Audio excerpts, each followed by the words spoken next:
तापी नदी महाराष्ट्रातून वाहणाऱ्या सर्वात लांब नद्यांपैकी तापी 7व्या क्रमांकावर आहे. तापी नदीचा उगम मध्य प्रदेश राज्यातील बैतूल जिल्ह्यात सातपुडा पर्वतरांगेत मुलताई डोंगरावर होतो. तापी या नदीला खानदेश कन्या असेही म्हणतात. भारतातील पूर्वेकडून पश्चिमेकडे वाहणारी ही एक महत्त्वाची नदी आहे. तापी नदीची एकूण लांबी 724 किलोमीटर असून महाराष्ट्रातील तिची लांबी 208 किलोमीटर इतकी आहे. तापी नदीचे खोरे सातमाळा अजिंठा डोंगर ते सातपुडा डोंगर या दरम्यान पसरलेले आहे. तापी ही खचदरीतून वाहणारी पश्चिम वाहिनी नदी आहे. या नदीच्या खोऱ्यात काळी कसदार जमीन आढळून येते. सुपीक जमिनीमुळे या नदीच्या खोऱ्यात ऊस, कापूस, केळी या पिकांची मोठ्या प्रमाणात लागवड केली जाते. तापी नदी मध्य प्रदेश, महाराष्ट्र व गुजरात राज्यातून वाहते. तापी नदी सुरुवातीस महाराष्ट्रातील अमरावती जिल्ह्याच्या वायव्य सरहद्दीवरून काही अंतर वाहत जाऊन पुन्हा मध्य प्रदेशात प्रवेश करते.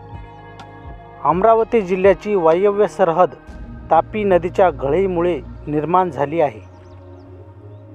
मध्य प्रदेशातील बऱ्हाणपूर खिंडीतून महाराष्ट्रात जळगाव जिल्ह्यात रावेर शहराजवळ तापी नदी पुन्हा महाराष्ट्रात प्रवेश करते.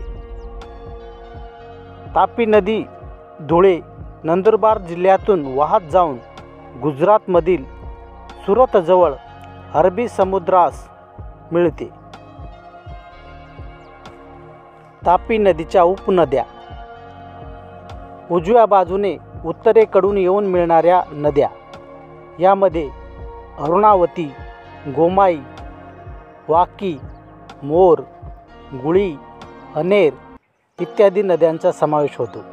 तर डाव्या बाजूने दक्षिणेकडून येऊन मिळणाऱ्या नद्यांमध्ये गिरणा, बोरी, पाझरा, बुराई, वाघूर, अंजनी, पूर्णा, भोगावती, शिवा इत्यादी नद्या तापी नदीस येऊन मिळतात. तापी नदीवर महत्त्वाची धरणे. तापी नदीवर हतनूर धरण, उकाई धरण व काकरापारा धरण ही महत्त्वाची धरणे आहेत.